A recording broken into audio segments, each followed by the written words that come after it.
Assalamu alaikum everyone. Hopefully you all are fine and safe. Today I am here with a new topic which is creating a successful financial plan. Beta, it is your 10th session. Okay? So now in this session we will discuss about the financial plan and a successful financial plan, that how can we make a successful financial plan. Now, the first one about the this topic is the financial plan. It provides the entrepreneur with a complete picture of the amount funds and when they are coming into our organization. सबसे पहले financial plan में आपके पास considerable ये होता है एक entrepreneur के पास कि कितनी अमाउंट की जो है रिक्वायरमेंट है और ये अमाउंट आपकी ऑर्गेनाइजेशन में किन सोर्सेज के बेस पर आएगी, where funds are going and how much cash is available, और कितना जो फंड्स होगा वो आपके पास आउटफ्लो होगा और कितना कैश जो है वो इनफ्लो होगा। ये तमाम चीज़ें आपकी फाइनेंशियल प्लान की कंसिडरेबल होती है। फाइनेंशियल प्लान आप जब फोरकास्ट करते हो, प्लान करते हो, उसी वक्त जो है आपको ये तमाम चीज़ें कंसीडर करनी पड़ती है। ठीक है, और ये बहुत इंपॉर्टेंट होती है कि किसी भी बिजनेस में कैश फ्लो को जो है वो फोरकास्ट करना, उसको चेक करना। The projected financial position of a firm, ठीक है, जो आपकी प्रोजेक्टेड फाइनेंशियल पोजीशन है फर्म की, उसको प्लान करना। The plan explain how the entrepreneur intends to meet financial obligation and maintain the venture's liquidity.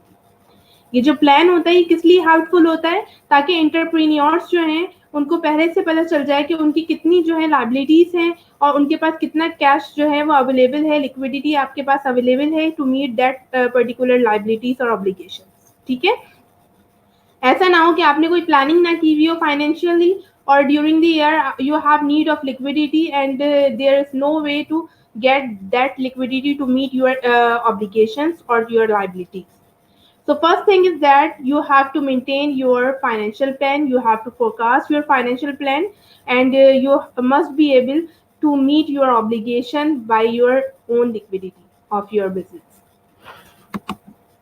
Now there are some tools of financial planning.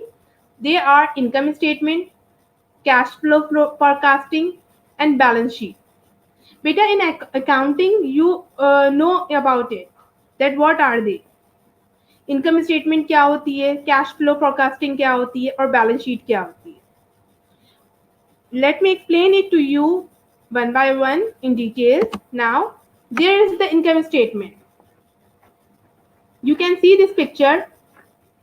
Here is the research in motion income statement. Fiscal year इसका 2011 है. इसमें आप देखो बेटा, यहाँ पर revenue दिया हुआ है. रेवेन्यू किस तरह से हासिल होता है? Whenever you produce any product and you sell it, so that amount which you get by selling a particular product, so that amount is called revenue. जो सेलिंग आपकी होती है, सेलिंग अमाउंट होती है, this amount is called revenue. Money brought into a business by it's business activity. ठीक है, ये revenue कहाँ से आता है कि वो जो बिजनेस एक्टिविटी है, जो आपने बिजनेस प्रोड्यूस किया है, बिजनेस में आपने गुड्स प्रोड्यूस किए हैं या सर्विसेज प्रोड्यूस किए हैं, उसके अगेंस्ट आपने जब उसको सेल आउट किया और आपको अमाउंट मिली, that particular amount is called revenue. Got it? Now second is cost of sales. Cost of sales में बेटा आपके पास वो तमाम चीजें होती हैं जो कि आपने जो है सेलिंग के लिए कॉस्ट की होती है, like cost that go into creating the product and services that a company sell. मतलब क्या है कि आपने उसको सेलिंग करने के लिए जितनी भी कॉस्ट बेयर की है, like purchase discount, purchase return, sales discount, sales return, इन तमाम चीज़ों के अलावा जो भी वट जो भी चीज़ें आपकी, वो तमाम चीज़ें किस में आती हैं? कॉस्ट ऑफ सेल्स में आती है. सही. इसके बाद जब आप इसको इससे डिडक्ट करते हो, then you will get the gross margin. ठीक है, ग्रॉस मार्जिन क्या होता है? आपके पास ग्रॉस प्रॉफिट होते हैं जिसमें आपके ऑपरेटिंग जो एक्सपेंसेस होते हैं वो डिडक्ट नहीं होते. ठीक है, then you have to deduct these operating expenses. Now here is the gross margin.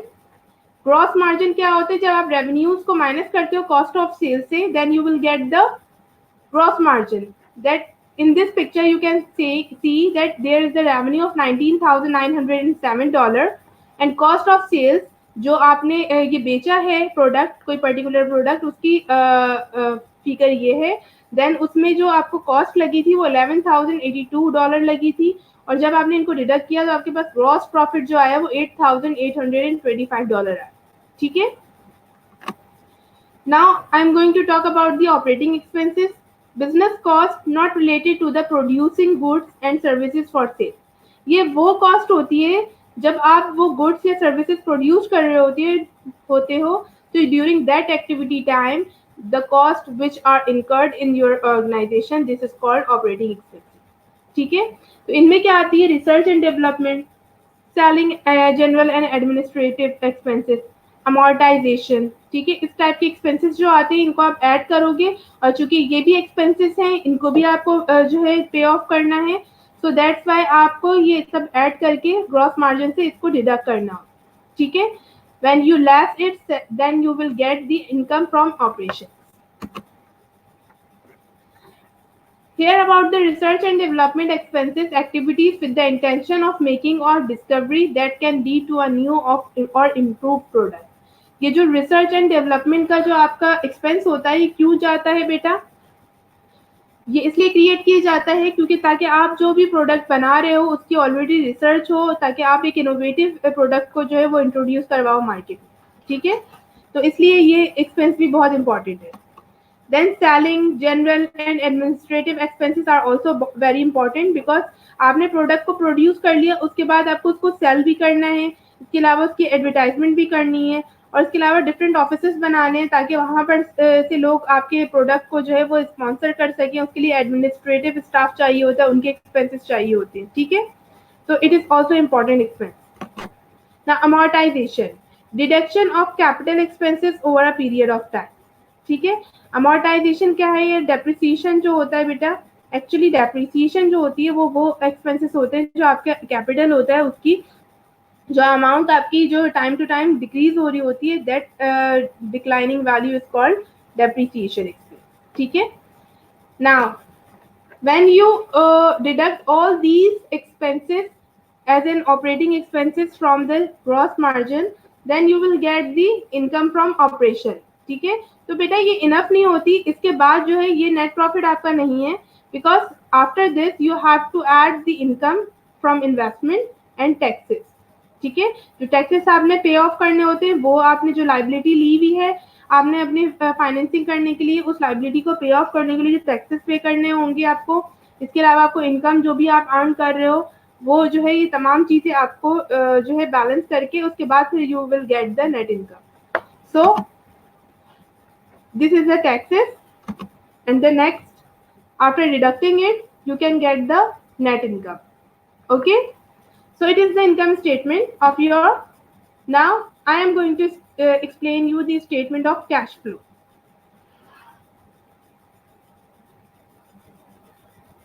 Okay beta, so what is cash flow? Cash flow क्या होती है बेटा? कैश फ्लो वो एक स्टेटमेंट है कि जो आपको ये बता रही होती है कि आपकी कंपनी में, आपकी ऑर्गेनाइजेशन में कितना कैश इनफ्लो होगा और कितना कैश आउटफ्लो होगा। और ये स्टेटमेंट इसलिए जरूरी होती है to show that the change in the firm's working capital over a period of time by listing the sources of fund and the uses of this fund. ठीक है। तो कैश फ्लो इसलिए इंपॉर्टेंट होती है ताकि आप इसको स्टेटमेंट बना के ये जो है एस्टिमेट कर सको, फोरकास्ट कर सको कि आपके एक्सपेंसेस कितने हैं जिनमें आपको कैश आउटफ्लो होगा और आपकी इनकम कितनी है जिसमें आपको कैश इनफ्लो होगा। ऐसा तो नहीं है कि आपकी जो इनकम है या कैश इनफ्लो है वो लेस देन है कैश आउटफ्लो के। अगर ऐसी बात होगी तो बेटा क्या होगा, आपकी का बिजनेस जो है वो लॉस सफर करेगा। ठीक है। बट इसके वाइस वर्सा अगर आपका जो है कैश इनफ्लो ग्रेटर है कंपैरेटिवली कैश आउटफ्लो के, तो फिर आपका जो बिजनेस होगा वो सरवाइव कर जाएगा, वो प्रॉफिट अर्न करेगा। ठीक है। Now there is the balance sheet.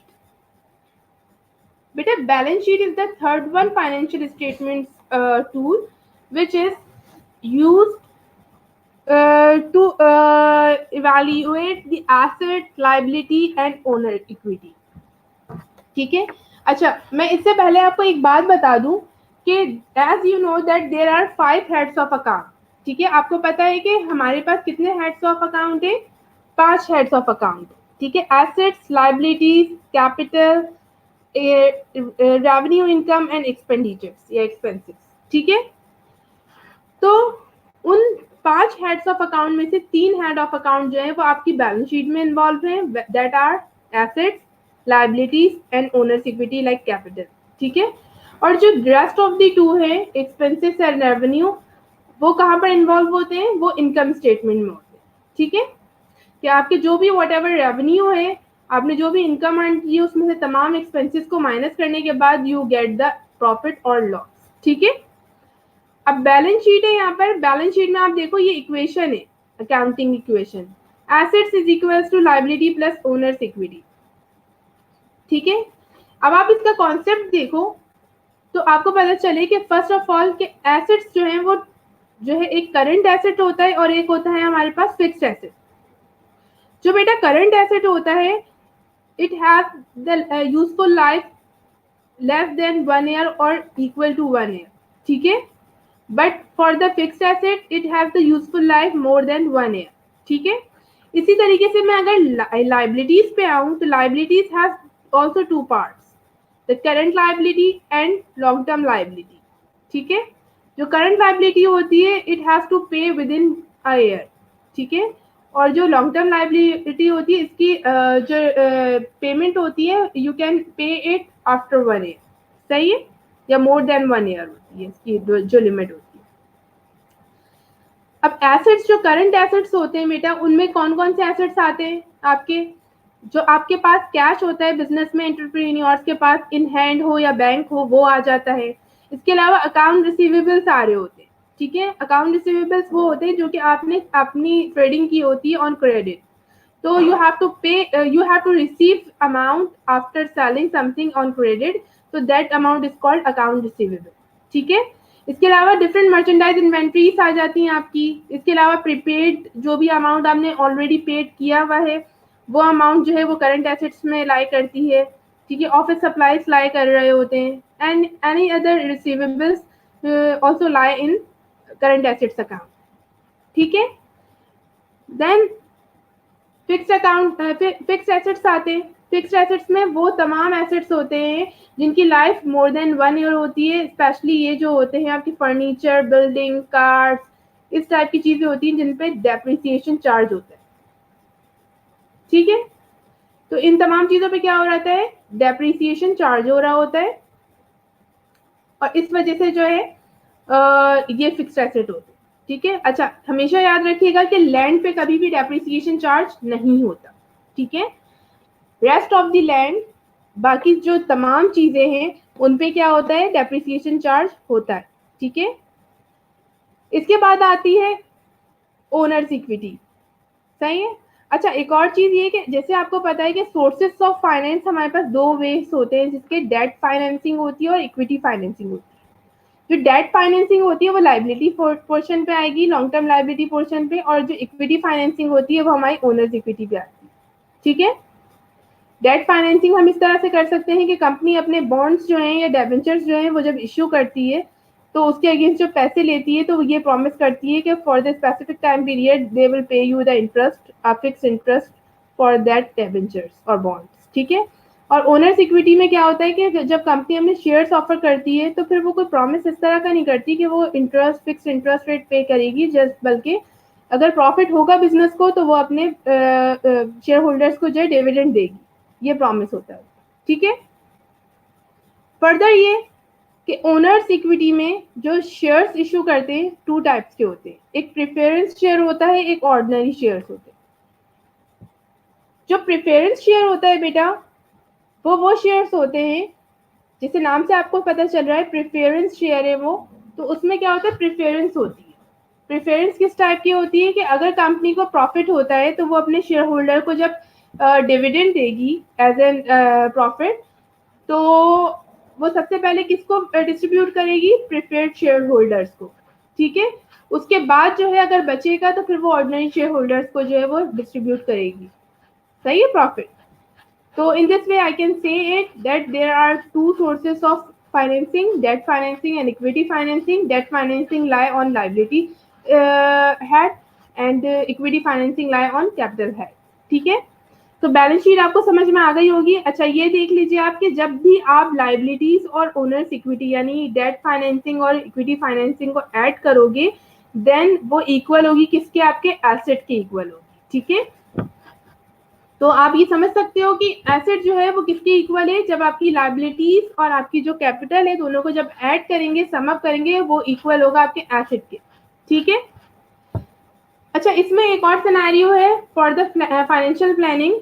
ठीक है, कि आप इसमें ये भी देखते हो कि बेटा कि डेट और इक्विटी रेशो क्या है आपका। ठीक है, डेट इक्विटी रेशो से मुराद ये है कि ऐसा तो नहीं है कि आपका डेट रेशो ज्यादा है कंपैरेटिवली इक्विटी रेशो के। ठीक है, यानी आपने लोन ज्यादा लिए हुए हैं और आपकी अपनी पर्सनल इन्वेस्टमेंट कम है। अगर ऐसी बात है तो फिर वो बिजनेस जो है वो फाइनेंशियली साउंड नहीं करता। ठीक है, उस बिजनेस की प्रॉफिटेबिलिटी जो होती है वो ज्यादा अच्छी नहीं होती। सही है, क्योंकि उसको जो भी प्रॉफिट होता है उसका बिग पोर्शन जो होता है वो लाइबिलिटी पे ऑफ करने में निकल जाता है। सही है, तो इस वजह से जो है कंसीडर वो वाली वो ऑर्गेनाइजेशन ज्यादा प्रॉफिटेबल कंसीडर किया जाता है जिसका इक्विटी पोर्शन जो है फाइनेंसिंग का वो ज्यादा हो कंपैरेटिवली लाइबिलिटी के।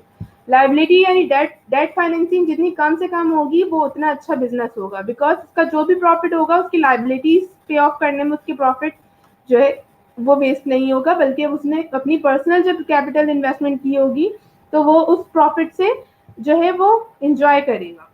ठीक है ना, there are some ratios, financial ratios.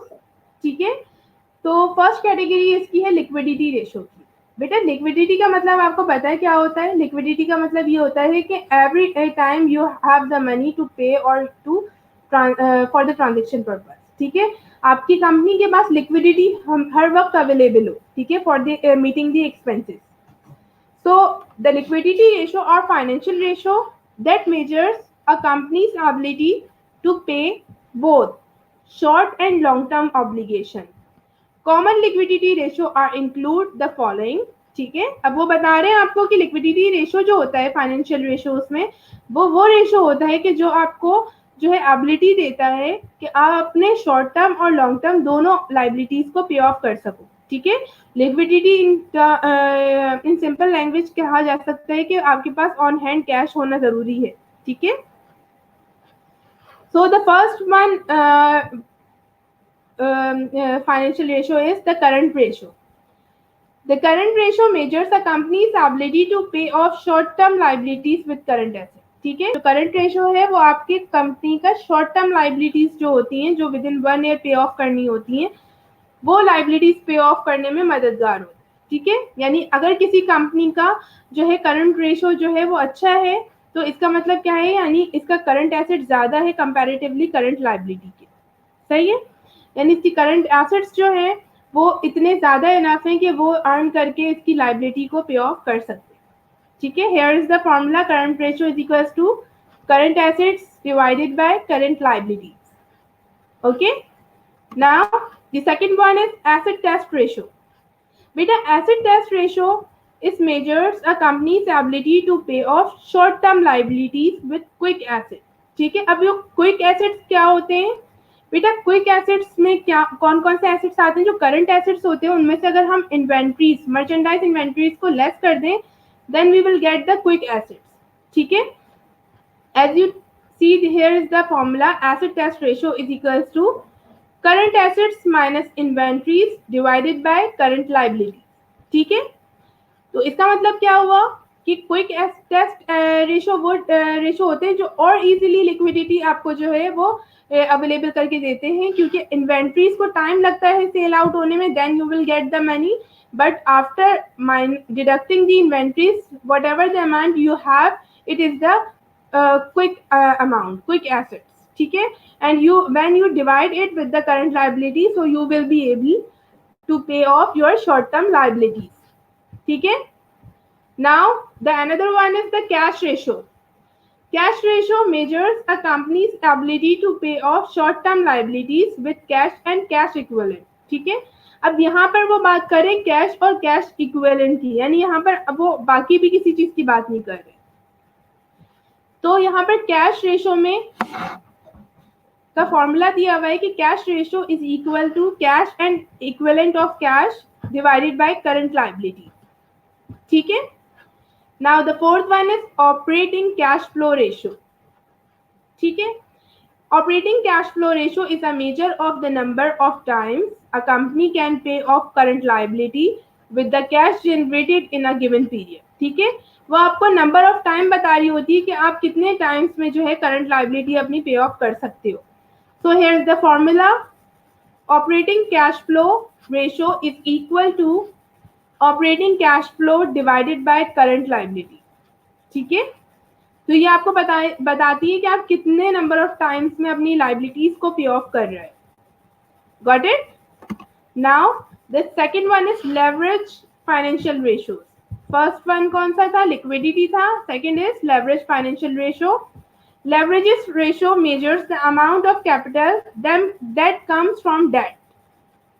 In other words, leverages financial ratios are used to evaluate a company's debt level. Common leverage ratio include the following.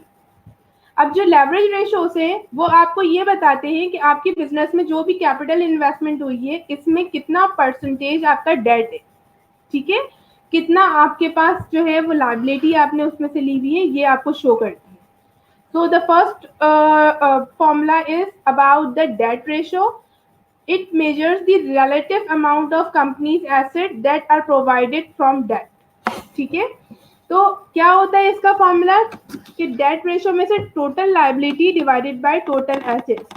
और ये किस चीज को शो कर रही होती है कि आपके टोटल एसेट्स में से कितना पोर्शन जो है आपकी लायबिलिटी है. ठीक है. As I told you through the equation that the total assets is equals to liability plus equity. So इस फॉर्मूले के थ्रू आपको ये पता चलेगा कि आपके टोटल एसेट्स में से कितना कॉन्ट्रीब्यूशन आपके लायबिलिटी का है. ठीक है. As you can see in this formula. Now the sixth one is debt to equity ratio. Debt to equity ratio calculates the weight of total debt and financial liabilities against the shareholders' equity. As you can see in this formula, debt to equity ratio, total liabilities divided by shareholders' equity. इसमें आपको बेटा ये पता चलता है कि आपके business में जब आपने फाइनेंसिंग की है with the both sources, debt source और इक्विटी सोर्सेस, तो कितना परसेंट आपके डेट इन्वॉल्व है और कितने परसेंटेज आपकी इक्विटी इन्वॉल्व है इसमें. ठीक है. Now the next one is the interest coverage ratio. Interest coverage ratio shows how easily a company can pay it interest expenses. ठीक है. तो इंटरेस्ट कवरेज रेशियो आपको क्या बताता है? वो आपको ये बताता है कि कंपनी जो है अपने जो भी उन्होंने डेट लिया था उसकी इंटरेस्ट को किस तरह से पे ऑफ कर सकती है. Here is the formula. Interest coverage ratio is equal to operating income divided by interest expenses. यानी आपने जो भी नेट इनकम स्टेटमेंट में ऑपरेटिंग इनकम आपके पास जो आई, आपने उसको जब इंटरेस्ट एक्सपेंसेस से डिवाइड किया, so you can find out it that how a company can pay its interest expenses. Okay. Now the eighth one is the debt service coverage ratio, which reveals how easily a company can pay its debt obligation. ठीक है. अब यहाँ पर जो है जो ऊपर वाला है इंटरेस्ट कवरेज रेशियो, इसमें जस्ट इंटरेस्ट एक्सपेंसेस की बात हो रही है कि अगर एक कंपनी अगर कोई भी डेट लेती है, लोन लेती है, तो उस पर जो इंटरेस्ट होता है वो किस तरह से जो है वो पे ऑफ कर सकती है. बट डेट सर्विस में वो ये बता रहे हैं कि डेट सर्विस कवरेज रेशियो में कि आपकी ऑपरेटिंग इनकम के थ्रू आप अपनी डेट सर्विस को कितना पे ऑफ कर सकते हो, यानी आप अपनी लोन को कितना ज्यादा जो है वो मीट कर सकते हो, उसको पे ऑफ कर सकते हो. ठीक है. Now the third one is efficiency ratio. अब ये efficiency ratio क्या होते हैं? It is also known as activity financial ratios, which are used to measure how well a company is utilizing its assets and resources. Common efficiency ratios are included. अब ये efficiency ratios जो हैं वो आपको ये बता रहे होते हैं कि आप अपने बिजनेस की तमाम रिसोर्सेज को कितनी efficiency से यूज कर रहे हो. ठीक है. So first one is asset turnover ratio. ठीक है. अब asset turnover ratio measures a company's ability to generate sales from assets. ठीक है. ये एसेट टर्न ओवर रेशियो जो है आपको एक्सप्लेन करता है कि आप अपने एसेट को यूज करते हुए कितनी सेल्स जो है वो जनरेट कर सकते हो. For example, here is the formula: asset turn ratio is equal to net sales divided by total assets. इसका मतलब क्या है कि आप अपने टोटल एसेट्स को यूज करते हुए कितनी नेट सेल्स जो है वो प्रोड्यूस कर रहे हो, जनरेट कर रहे हो. ठीक है. Next is inventory turnover ratio. बेटा ये जो इन्वेंट्री टर्न ओवर रेशियो है, it is to measure how many times a company's inventory is sold and replaced over a given period. ठीक है, कि एक कंपनी की जो इन्वेंट्री है वो कितने टाइम जो है इन्वेंट्री वो सोल्ड आउट हो रही है. ठीक है. So inventory turnover ratio is equal to cost of goods sold divided by average inventory. यानी एवरेज इन्वेंट्री से मुराद यहाँ पर ये है कि अगर आपको दो इन्वेंट्री दी हुई है, ओपनिंग इन्वेंट्री और एंडिंग इन्वेंट्री, तो you have to find out the average. और एवरेज किस तरह से फाइंड आउट करोगे कि दोनों को ऐड करके डिवाइडेड बाय 2 कर दोगे, and then cost of goods sold will be divided by the average inventory, and then you will get the inventory turnover ratio, and you will come to know about it that the company's inventory is sold out. ठीक है, in how many times. Next is the account receivable turnover ratios, which measures how many times a company can turn receivable into cash over a given period of time. यानी account receivable turnover आपको ये बताता है कि आप एक साल में कितने टाइम्स अपने जो भी आपकी जो आपने अकाउंट रिसीवेबल के थ्रू जो है या क्रेडिट के थ्रू सेल आउट की थी चीजें, वो आपने रिकवर कितनी टाइम किया एक साल में. So receivable turnover is equal to net credit sales divided by average account receivable. ठीक है, तो हम क्या करेंगे, नेट क्रेडिट सेल्स को जो उधार पे सेल्स हुई भी होगी, not on cash, just only on credit, because we are talking about the account receivable, so that's why we are using here just only the credit sales concept. So we will divide net credit sales by average account receivable. और यहाँ पर भी वही same concept है कि आपके पास अगर अकाउंट रिसीवेबल ओपनिंग और एंडिंग दोनों दिया हुआ है, तो you have to first add it and then divide it by 2. ठीक है, and then you have to solve or find out the receivable turnover ratio. ठीक है. Now the next is days sales in inventory ratio. It measures the average number of days that a company holds on to inventory before selling it to customer. ठीक है. अब day sales in inventory ratio में आपको ये बताया जाता है कि जो भी whatever the inventory you have produced, so how many times in 1 year you have keep it with in your warehouse. ठीक है, आप अपने पास कितने दिन के लिए रख रहे हो या एक साल में कितनी दफा आपकी इन्वेंट्री सेल आउट हो रही है. ठीक है, so the days sales in inventory ratio 365 days होते हैं इन 1 ईयर. उसको डिवाइड कर देंगे इन्वेंट्री टर्न ओवर रेशियो से, जो आपने ऊपर अभी यहाँ पर इन्वेंट्री टर्न ओवर रेशियोज निकाला होगा. ठीक है, और अगर आपको डायरेक्टली एक वो days sales in inventory ratios पूछते हैं, so first you have to find out the inventory turnover ratio and then you can solve this formula. ठीक है.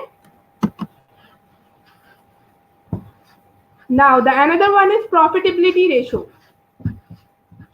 Profitability ratio measures a company's ability to generate income relative to revenue, balance sheet assets, operating cost and equity. Common profitability financial ratios include the following. वो कह रहे हैं कि profitability ratios जो है वो हम मेजर करते हैं समटाइम्स इनकम के थ्रू, जो प्रॉफिट इनकम हमने इनकम स्टेटमेंट में निकाला होता है, समटाइम्स बैलेंस शीट के एसेट्स के थ्रू, समटाइम्स हम ऑपरेटिंग कॉस्ट के थ्रू इसको मेजर करते हैं, समटाइम्स हम जो शेयर होल्डर्स इक्विटी होती है उसके थ्रू करते हैं. So how? Now let me explain it. Gross margin ratio, it is the comparison of the gross profit of a country to its net sales. ठीक है, जो ग्रॉस प्रॉफिट था जो कि हमने सेल्स को माइनस किया था कॉस्ट ऑफ गुड्स सोल्ड से, then we get the gross profit और ग्रॉस मार्जिन. तो हम नेट सेल्स को से क्या करेंगे, ग्रॉस प्रॉफिट को डिवाइड कर देंगे नेट सेल्स से, then we will get the gross margin ratio. ठीक है, as you can see in this formula gross margin ratio is equal to gross profit divided by net sales. ठीक है, तो आपको पता चल गया कि ग्रॉस प्रॉफिट किस तरह से निकलता है, when you deduct sales from cost of goods sold, so then you get gross profit or gross loss. ठीक है, कुछ भी मालूम हो सकता है. Now, the next is operating margin ratio. It compares the operating income of a company to its net sales. सही है, तो ये कंपेयर करेगा ऑपरेटिंग इनकम को नेट सेल्स से. सही है कि ऑपरेटिंग इनकम को डिवाइड करेंगे जब आप नेट सेल्स से, तो आपको पता चलेगा कि आपकी प्रॉफिटेबिलिटी मार्जिन क्या है. ठीक है. Then return on assets ratio. Return on asset ratios measures how efficiently a company is using its asset to generate profit. ठीक है.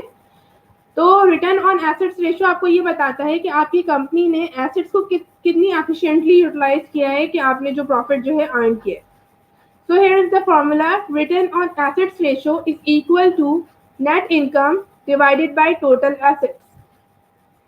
जो आपको ये बताएगा कि आपने जो भी वॉट एवर इनकम जो है अर्न की है, उसको उसमें टोटल जो एसेट्स आपने यूटिलाइज किए थे, तो उसको कितनी एफिशिएंटली यूटिलाइज किया है कि आपने इतनी नेट इनकम जो है वो अर्न की है. ठीक है. जितनी नेट इनकम ज्यादा होगी उतना एफिशिएंटली आपने, इसका मतलब है, यूटिलाइज किया होगा अपने बिजनेस के एसेट को. ठीक है. Now the return on equity ratio. It measures how efficiently a company is using its equity to generate profit. ये भी सेम कॉन्सेप्ट है कि आपने अपने इक्विटी को कितनी एफिशिएंटली यूटिलाइज किया है कि आपने इतना नेट इनकम जो है वो जनरेट किया. ठीक है. अगर नेट इनकम हायर होगा, that's mean you have efficiently utilize your equity. But if you are facing loss or you have low income, so it means that you are not efficiently utilize your equity. ठीक है. Now the next is market value ratio. The market value ratio are used to evaluate the share price of a company's stock. Common market value ratio includes the following. ठीक है. वो बता रहे हैं आपको कि मार्केट वैल्यू रेशियो वो होती है कि जो आपकी शेयर प्राइस होती है, जिसमें आपने शेयर परचेज किया होता है, और फिर उसके बाद उसकी मार्केट वैल्यू जो चल रही होती है, उन दोनों के बिटवीन जो है वो आपको बताया जाता है कि क्या मार्जिन चल रहा है. First is the book value per share ratio, which calculates the per share value of a company based on equity available to shareholders. Sorry. इसमें ये होता है बेटा कि यहाँ पर बुक वैल्यू पर शेयर बताई जाती है कि बुक वैल्यू क्या है, शेयर होल्डर्स की इक्विटी क्या है, और टोटल शेयर्स आउटस्टैंडिंग क्या है. उन दोनों को डिवाइड करके you can get the book value per share ratio. Now the another one is the dividend yield ratio, which measures the amount of dividend attributes to shareholders relative to the market value per share. इसमें आपको ये बताया जाता है कि आपने कितना percent जो है वो डिविडेंड अर्न किया है, प्रॉफिट अर्न किया है. हियर डिविडेंड पर शेयर को डिवाइड करते हैं हम शेयर प्राइस से. लाइक फॉर एग्जांपल, आपने 10 रुपीज का शेयर लिया था और आपको उस पर 2 रुपये डिविडेंड हुआ है, तो you will divide 2 rupees by 10. ठीक है. Then you will get the ratio of dividend yield. Next is the earnings per share ratio, which measures the amount of net income earned for each share outstanding. ठीक है. ये जो earning per share ratio है वो आपको ये बताता है कि आपने अपनी नेट इनकम से कितनी अमाउंट अर्न की है अगर आपने एक सिंगल शेयर भी खरीदा है. So earning per share ratio is equal to net earning या net profit divided by total shares outstanding. तो जितना भी प्रॉफिट हुआ है उसको तमाम शेयर से डिवाइड कर देंगे, then you will come to know that the earning per share या profit per share. Now next is the price earning ratio, which compares a company's share price to its earning per share. ठीक है. Price earning ratio से क्या मुराद है कि आपने जो भी शेयर प्राइस थी और उसके ऊपर जो आपको मार्केट वैल्यू है या अर्निंग पर शेयर चल रही है, उसको उन दोनों को डिवाइड करेंगे, then you will get the price earning ratio. So beta, hopefully it is clear to you, and if you have any queries, so you can ask me in my WhatsApp number. Inshallah, we will meet in the next session with the next new topic. Take care. Allah Hafiz. Thank you so much.